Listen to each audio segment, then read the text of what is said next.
Kevlar sets for G2, no P50s or anything like that. But they're not really looking for these long-distance engagements. Tarek's off to a fantastic start with 2 headshots, looking for his third, but Existence will take him down from the back. Picked off in the pit. Now G2 have some position. Yeah, Stewie's straight in there with the USP as well, so there is no space to really plant this bomb. The pressure continues. G2 bullet, and he is dead. Very, very, very difficult spot to expect much from him. And Fallen starts to add the pressure, moving in from the arch side as well. But Body doing some damage again, just picking his moments. Existence has his back against the wall there in this bomb site, and it's all up to him. The in-game leader hasn't had the best individual performances. That's what we need to see from him in this matchup. He needs to do it. The Glock in a corner. How on earth do you pull yourself out of this situation? Well, he won't. Fallen ends it, and that will be the defuse for MIBR. Very at the bottom of Banana, just waiting for a CT push at the moment. 4 players for MIBR, still towards this A bomb site. Look at this push for CTs as well. Took a while for both those players to see each other, it seems. Maybe they're looking at the radar or something, but Shox is taken out. What is the reaction from G2 for... They won't expect him here because he hasn't gone for a trade frag. But as you can see, Body still wandering, and he does check it at least, but the Fer gets the frag. Player to stop, because if he goes down there with the bomb, I don't know if there's time to collect it. Fallen has to go back to Banana. He'll whip another shot there, baited out by Smith, and that's a 2v3 retake. I did not expect the round to end like this, but still, there is a chance for MIBR to make the retake work. Flash comes over, Tarek gets the first kill. 2 versus 2, but the AWP could be a very big problem. KennyS is holding on to that. He's rotating around construction. Now he's alone. A big job to do. But we know him to be the man to make the plays with this AWP as he pushes forwards. Which way does he look? The timing is good for Kenny. That's 1. 1 more to go. It's cold. That is some classic KennyS maneuvers right there with the AWP. Skill of KennyS dare make a peek like that. Now we've got 3 players focusing on the arc position. I think Stewie hears something. He's falling back, but Tarek has been taken out. Now we see Stewie trading one. Can he trade the second one, though? Stops Existence from going past with the bomb. Doesn't want to get caught there. Rotating towards short where Kenny and Shox are. In the meantime, first taken out in a trade. Stewie still by the library, but Cold is on the site. There's a pick from him. And now there's another one for him.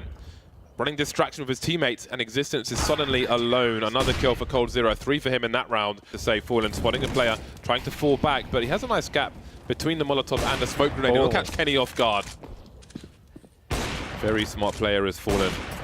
To deal with some of these positions, Fallen now has to just play the shooting range game. He's got that rifle support indeed if they get too close, and they are being beasted, G2. Where Tarek is. Normally, someone would be standing on the rail where Tarek is. He's on a low ground. Shox gets 1 kill out of that. Doesn't see Cold 0 in time. Probably looking towards Arch and Library. Stewie in CT. He's got 1 flash for his teammate. Can flash into pool to try and slow down the push. There is the flashbang, and Fallen gets a free kill out of that, which makes it a 4 versus 3 on the retake attempt. Really important to drop those flashes. Another one bites the dust, and Stewie emerges from the smoke, as Stewie does. Now Body is known, and he's got 8 seconds to get 3 kills or hold on to his AK-47.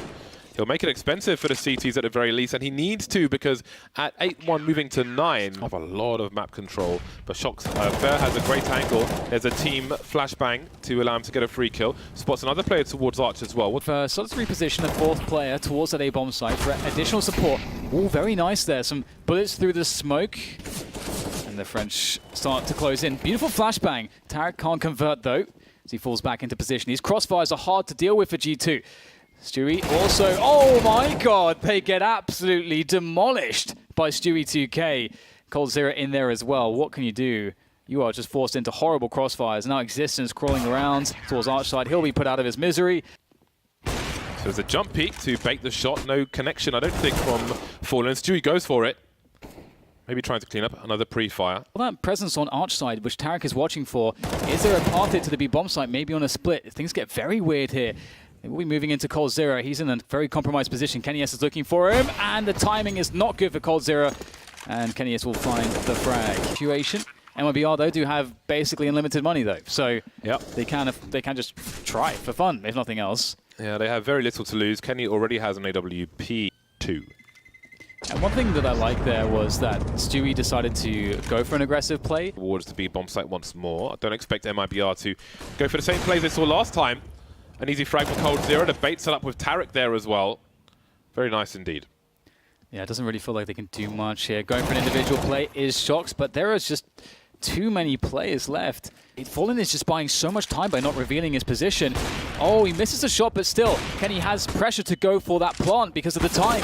And Smith, oh my goodness, how on earth does he get both kills? And I think MIBR have known it. That actually conditions your opponent to be more passive there, but I have to hold that thought because speaking of being passive, Shox is being super aggressive here, and they've had enough G2, it seems. Some more information, and now MIBR are in a horrible position. Ooh. That's a massive frag from Shox, and again, he is obviously one to watch, especially when he's not in game leading. Now Tarek is alone. The spray transfer won't be enough on this occasion. Weapon collected by Existence, 4 versus 2. It's the last round, they've got to go for it, and Smith is still on the flank. We will get an additional kill. Oh my goodness, that was so close. Fallen chasing for the finishing blows with that pistol. Knows he needs to keep the momentum high, but it's unfortunately going to be stopped dead. Something flashy here. Spots ahead. Going to connect though. It's Body that finishes it off, and that's 1 round at the end for G2. We're essentially looking at a 5 versus 2, although Existence is making a rotation now towards the A site. There's a flash for a balcony burst. Is KNES going to be ready for this? It's a good question. He is completely blind and now in the open and exposed. And now silenced as Stewie and Fallen. Open things up nicely here for MIBR. The bomb will go down, and MIBR are imposing their will at the moment, and you've got to do what you can do. If there's a well-timed flashbang, those CZs can be absolutely brutal. But MIBR, oh, the flash comes in, and it's the CTs to take initiative, but MIBR looking to try to defend, but they will lose Cold and Stewie. This is working out for G2. He's got so many kills through smokes in this tournament so far. And there's another one from Smith. He's got a 3K. He's looking for an eco ace. So I don't even know if you could call it a force buy. It's an eco ace he's on for, but he's fallen off the balcony. That's a huge problem because if there's a peek, oh, KNES through the wall. Okay, Fur knows he had somebody forward, and maybe what cost Smith his life. 2 kills for Fur, but a lot to potentially pick up for G2. However, blocked, but there's a smoke in the apartments as well. Plenty of sound cues for the CTs. The T's trying to use the numbers here, trying to spread all over the place. The pit, the bomb's being planted, and there are 2 players towards the arch area. Now Tarek gets taken out. There are big problems here for G2. Gonna do here. There is. Oh my goodness, it's so scary to go in. Oh, he fakes the. Was that a fake flash? I'm not even sure, but it won't work. Doesn't matter at this point. Fallen gets the headshot. Existence with an MP9. Surely not. Body pushing in with him, and they are making the headshots happen. 2 versus 2 now as they try to make this retake a reality. But Fallen comes in again. Able to string some rounds together. Obviously, playing against match point may reduce the risk you might otherwise take in some rounds. So even if they do string some rounds together, having a look. Basically doing the same peak that Kenny did with an AWP, which still blows my mind. Fur just doing Fur things. Looking for a trade fragger, spots him, some spray. Shox with 30 HP, gets 1 tag, and now Fur will finish him off. Won't need Tarek coming through the balcony to trade if necessary. Very important for MIBR. And now 2 players remain, Body and Existence, and now it's Body on the wrong side of the map versus 5 players with AKs and a Galil. In search of greater things.